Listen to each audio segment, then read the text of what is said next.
All right, let's get you up to speed with the latest news break that we're tracking in this bulletin at 11 p.m. Well, even before the dust quite settles over the Chikki scam where Pankaja Munde is concerned in Maharashtra, there is fresh trouble brewing for the Maharashtra embattled minister. Fingers are yet again being pointed at Pankaja for favouring a disqualified contractor and awarding him a contract worth 1.63 crores.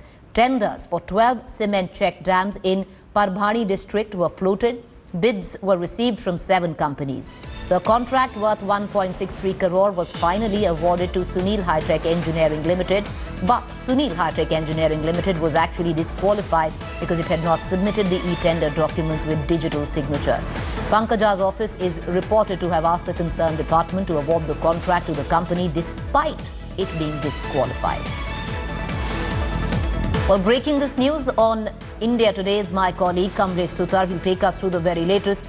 Kamlesh, can you give us details on this particular development that has taken place? And clearly this is not the same as the earlier one, which was the Chikki scam. Can you give us details of what exactly is this 1.63 crore scam and how was this tender given to a company which was disqualified? Well, indeed, Preeti, when Pankaja Munde for the first time came up with an explanation, she said that she is doing a remarkable job as the water conservation minister, of which department this particular case belongs. Now, this is a case where Pankaja Munde had clearly favoured a contractor who was disqualified. The terms and conditions of the e-tendering for under the scheme of Jal Yukta Shivar that is made to make Maharashtra drought-free in another 5 years. Small check dams were to be built in Parbhani district. There were 12 small check dams that were to be built.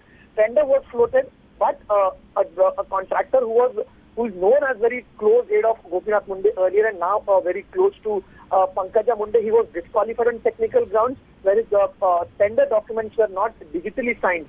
Now that made him that was a complete disqualification. Officers at the junior levels had written to the senior higher-ups that this contractor has been disqualified for, on technical grounds.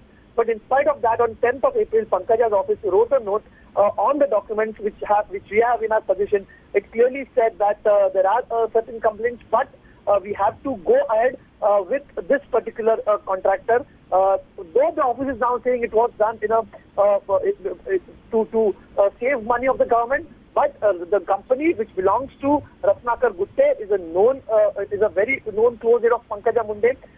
So much to an extent that Pankaja had campaigned for him during the assembly elections. He was one of the candidates and is always known as a close aide of the Gopinath Munde family. Now, favoring him is a clear case of nepotism is what Pankaja Munde's office, the documents clearly suggesting that Pankaja favoured a contractor who was completely disqualified. What is the official statement, Kamlesh, coming in from Pankaja's office? We do know that she's going to land back from London today at about 2:30 a.m. Well, indeed, we tried contacting Pankaja's office and what we were told that a brief statement would be given by the minister herself when she lands late tonight. Tomorrow, she is likely to hold a press conference where she'll make a stand clear on all the deals, including the earlier purchase scam and even this case where she had favoured a disqualified contractor.